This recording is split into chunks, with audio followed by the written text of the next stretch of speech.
여러분 안녕하세요. 오늘 제가 이야기해볼 책은 피터 틸이라고 하는 작가가 쓴 제로 투 원이라는 책입니다. 스타트업 최고 명강의라는 이제 부제가 붙어있는 책인데요. 페이팔 공동 창업자고 지금 이제 벤처 기업의 투자자로 이제 활동하고 있는 사람입니다. 책 자체는 굉장히 잘 썼습니다. 창업에 관련된 그리고 비즈니스에 관련된 자기계발서라던가 경제 자기계발이 이렇게 묶여 있는 경우가 많죠. 사이비 같고 그런 책들도 굉장히 많은데 이 책은 정말 제대로 된 책입니다. 일단 좀 많이 배우신 분이에요. 그래서 많이 느껴집니다. 적절한 인용. 사기꾼들이 흔히 하는 말이 이런 거예요. 나만 믿고 내가 하는 이 공식 그대로 쫓아오면 너네들도 부자가 될 수 있어. 너네들도 성공할 수 있어. 내가 시킨 대로만 하면 돼. 라고 하는 마법 같은 이야기를 하는 사람은 다 사기꾼인데 이 사람은 절대 그런 얘기를 하지 않으면서 어떻게 보면은 기존에 있었던 실수들을 바탕으로 그 스타트업에 대한 이제 분석이죠. 어떤 기업이 살아남고 어떤 기업이 높은 가치를 창출하는가에 대한 분석을 설득력 있게 잘 쓰셨습니다. 매우 좋은 책이라고 생각하고 다음 책이 이게 2014년도에 나왔네요. 빨리 좀 새로운 책을 내주시기를 제가 좀 간곡하게 부탁을 드립니다. 여기 제 돈 있거든요. 이거 가져가세요. 제가 책 바로 사겠습니다. 요것은 제가 이제 회사 다닐 때 핸드폰으로 다운받아가지고 몰래 보면서 이제 퇴사를 꿈꾸게 만든, 어떻게 보면 굉장히 아주 못된 책입니다. 그만큼 잘 썼다는 뜻이고요. 제가 다른 영상에서도 똑같은 얘기를 했는데 요거는 좀 더 길게 한번 다뤄보고 싶어가지고 따로 영상을 찍게 됐어요. 먼저 이제 제로 투 원이라는 말은 뭐냐면은 디지털 이제 사인을 보면은 0, 1 이렇게 돼 있잖아요. 이진법을 사용을 하죠. 스위치 있잖아요. 우리가 스위치를 껐을 때는 전기가 통하지 않는 상태였다가 스위치를 딱 ON을 누르면은 전기가 통하는 상태, 그리고 꺼짐과 켜짐 요 두 차이를 이용을 해가지고 컴퓨터는 그 조합을 여러 가지로 해서 언어를 알아듣죠. 모듈화 돼 있는 거는 우리가 흔히 아는 파이썬이라던가 뭐 C, 자바 뭐 이런 거고, 그게 아주 이제 낮은 층위로 내려가면은 이진법으로 되어 있습니다. 그런 이제 비유에서 온 것 같아요. 제로 투 원이라는 게. 이 사람이 핵심적으로 이야기하는 거는 경쟁하지 말고 이제 독점적인 지위를 가진 그런 비즈니스를 해라 이야기를 하는데, 흔히 알고 있는 얘기랑 조금 다르죠. 자본주의 사회에서는 경쟁은 굉장히 미덕으로 여겨지잖아요. 경쟁은 정말 어떤 시장을 활성화시키고 기술 발전을 서로 이제 고무시키면서 아주 좋은 영향을 준다. 하지만 오히려 그 반대라고 이야기해요. 미국의 이제 항공산업을 예를 드는데, 처음 항공산업이 생겼을 때부터 2012년도까지 과도한 이제 경쟁을 통해서 전체 시장의 규모는 매우 커졌지만은 마진율은 거의 0에 가깝다라는 얘기를 하더라고요. 경쟁이 너무 치열해지다 보니까 서로 이제 저가 경쟁하고 이제 몸집만 크게 불어난 현상 유지만 겨우 가능한 사업으로 남은 거죠. 그에 반면에 이제 구글이라는 기업은 유럽이라던가 아메리카 지역을 장악하고 있었잖아요. 우리나라는 다음과 이제 네이버가 있지만 구글도 많이 쓰긴 쓰죠. 2012년 당시에 항공산업의 전체 규모가 구글보다 더 컸지만 구글의 이제 순이익은 훨씬 더 많은 거죠. 그런 기업만이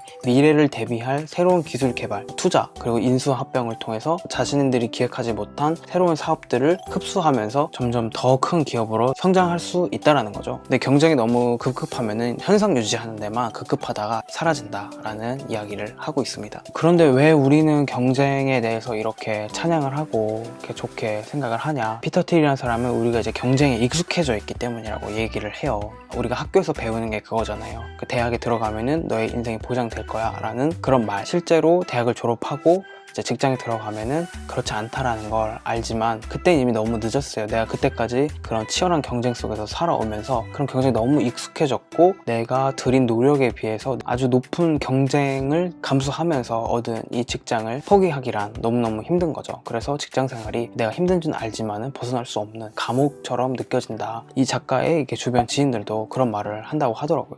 안나 까레니나의 첫 문장에 대해서 이야기를 합니다. 행복한 가정은 비슷해 보이지만은 불행한 가정은 각자의 이유로 불행하다 라는 말이 있는데요. 이건 역시 말을 뒤집었어요. 제가 또 그 안나 카레니나 리뷰한 거 있으니까 시간 되시는 분은 이거 한번 보시기 바랍니다. 잘 되는 기업, 행복한 기업은 각자마다 독특한 이유가 있는데 안 되는 기업들은 다 같은 이유 때문에 안 된다라는 거죠. 바로 그거는 완전 경쟁에 가깝기 때문이라고 해요. 예를 들어서 5,000번째 레스토랑이다, 아니면 40번째 빅데이터 구축 소프트웨어 회사다, 이미 포화된 상태에서 이제 들어간 거죠. 이제 시장을 후발주자로 들어갔고 이미 과열된 곳에 있기 때문에 현상 유지만 할 수 있는, 그것이 불행한 유명한 기업에서 나타나는 보편적인 모습이다 이야기를 하고 있어요. 그 비유가 세련됐죠? 책 내용도 그렇지만 일단은 책을 읽는 재미가 있는 책입니다. 굉장히 글을 잘 써요. 생각하는 것도 굉장히 똑똑하고.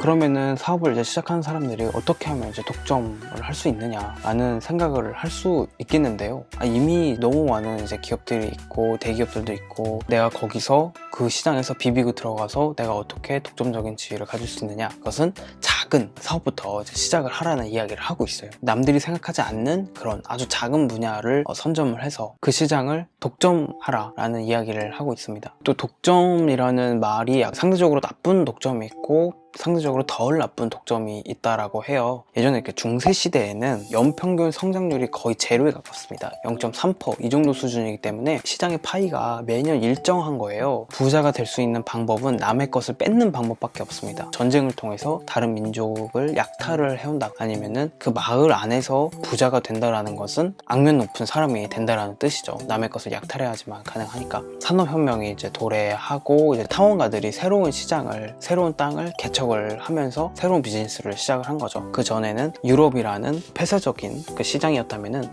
새로운 시장을 개척함으로써 전체 파이를 늘리는 거죠. 남의 것을 뺏지 않고도 새로운 비즈니스를 만들어낸 거죠. 무역이라는 전체 파이를 키우는 0에서 1을 만드는 그런 기업가의 시대가 된 거죠. 그래서 이제 자본주의 국가에서는 중세 시대의 이제 사업가, 부자의 이미지와 현대 이제 자본주의 국가에서의 기업가와 부자의 이미지랑은 완전히 다르죠. 여기에다가 제가 추가적으로 조금 더 하고 싶은 말이 있는데, 제가 이 책을 이제 추천받은 곳이 서울 창업센터에 교육을 받으러 갔다고 제가 지난번에 얘기를 이제 들었어요. 제가 뭐 창업에 대해서 이제 예전부터 이제 관심이 있어가지고 뭐 지원 사업에 대해서 이렇게 쭉 보면은 대부분 뭐 빅데이터라던가 뭐 소프트웨어라던가 뭐 코딩, 대부분 이런 아이템이에요. 이런 분야에 굉장히 거품이 너무너무나도 심하다고 생각을 합니다. 근데 왜 제가 거품이라고 생각을 하냐면은, 솔직한 심정으로 말씀을 드릴게요. 우리나라의 이 산업 그리고 무역의 포지션 자체가 산업화 할 때도 마찬가지였고 카피캣입니다. 그러니까 다른 나라의 이제 좋은 기술을 우리나라에서 이제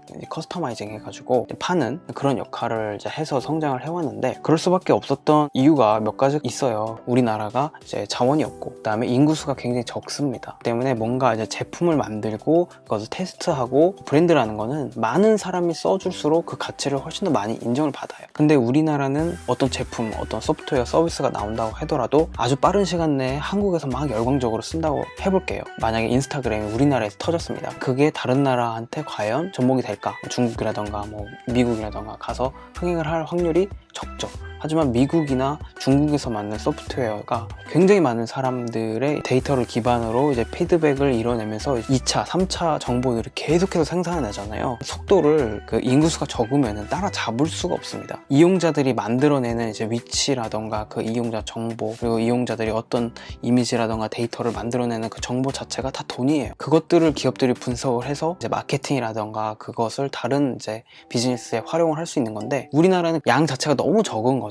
그래서 미국이나 중국에서 유행하는 게 우리나라에서 이제 유행할 확률은 굉장히 높지만, 우리나라에서 아주 잘 만들어지고 뭐 잘 개발된 뭐 소프트웨어가 해외에서 대박 날 확률은 사실은 크지 않다라고 저는 생각을 해요. 그래서 제조도 우리나라가 카피캣으로 성공을 했기 때문에 앞으로 이제 소프트웨어 이제 뭐 알고리즘이라던가 뭐 머신러닝 알고리즘 뭐 이런 거 많이 들어보셨죠? 그런 것을 적절하게 가져다가 뺏겨 쓰는 거를 안 걸리고 그런 것으로 이제 돈을 버는 방법이 우리나라가 이제 살아남는 방법이 아닌가 생각을 합니다. 그것을 잘 하려면 일단 기본적으로 코딩을 할 줄 아는 사람도 많고 뭐 이래야겠지만은, 저는 제일 필요한 사람들이 관련된 이제 변리사나 IT 이제 지적재산권을 담당할 수 있는 변리사 또는 이제 변호사 많이 확보가 돼야 된다고 생각을 해요. 만약에 그런 분쟁이 있었을 때 어떤 식으로 대처를 해야 될지 경험 정보를 많이 가지고 있지 않으면은 그게 여러 가지로 이제 덤탱이를 쓸 수도 있고, 그런 경우를 대비해서 미리 준비를 해야 된다라는 게 제 생각입니다. 그래서 혹시 이 영상을 보시고 창업을 하고 싶은데 소프트웨어라던가 클라우드 펀딩이라던가